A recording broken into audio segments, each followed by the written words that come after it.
Why is this part of the US border so pointed? The border between the United States and Canada is the longest single land border in the world, stretching 808.91 kilometers from the Atlantic Ocean to Alaska. If you look at a map, you'll see that from Minnesota to Washington State, the border runs in a straight line along the 49th parallel north. However, there is one peculiar section of the border that stands out and often confuses people: the pointed area protruding north from Minnesota. Why doesn't this area continue along the 49th parallel like the rest of the border, and instead sticks out on its own? In 1781, the United States forced the British Army to surrender at Yorktown, marking the final chapter of the Revolutionary War. After this, the US and Britain entered peace negotiations in Paris starting in 1782, and one of the most contentious issues was border demarcation. At the time, there was fierce debate over whether to use the Appalachian Mountains or the Mississippi River as the boundary. However, Britain, which also had to worry about its colonies in India and the Caribbean as well as growing anti-war sentiment at home, wanted to end the costly war quickly. Britain also anticipated that the new nation of America would become an important trading partner, so it ultimately decided it would be better to use the Mississippi River, which was more advantageous for trade, as the border, rather than the Appalachians.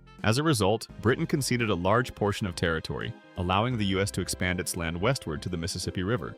The northern border was drawn along existing colonial boundaries, or river basins, but in ambiguous areas it was agreed to draw a straight line along the 45th parallel.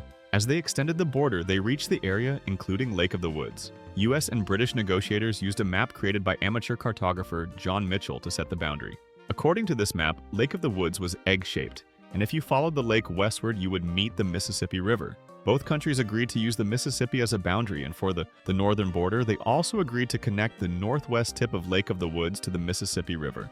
However, as we now know from satellite imagery, Mitchell's 1755 map had major errors. Lake of the Woods was not egg-shaped, and the Mississippi River was actually far south of the lake. John Mitchell had never visited or surveyed the area himself. He had pieced together information from various explorers' reports, but negotiators from both countries were unaware of these mistakes, and as a result, the border was set in an odd way, leaving behind issues for future disputes. The problem with the border first became clear in 1708 when a British explorer discovered the true upper reaches of the Mississippi River. Still, border renegotiations were delayed, and in 1803, when the US purchased Louisiana from France, things became even more complicated. When the US asked France about the true boundaries of Louisiana, France responded that they simply didn't know.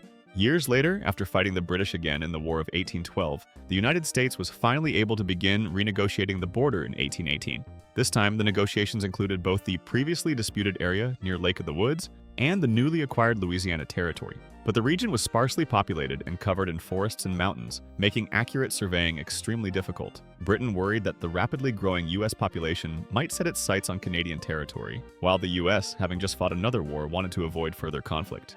Both sides agreed to use the 49th parallel as a general boundary, and it seemed the border was settled without major disputes. However, the problem resurfaced near Lake of the Woods, where the original border had been set based on the erroneous map. Britain suggested simply extending the 49th parallel through the economically worthless Lake of the Woods area, but the United States refused. The reason was that ceding this region to Britain would contradict the Treaty of Paris of 1783, which America's founding fathers had fiercely negotiated with Britain to secure independence.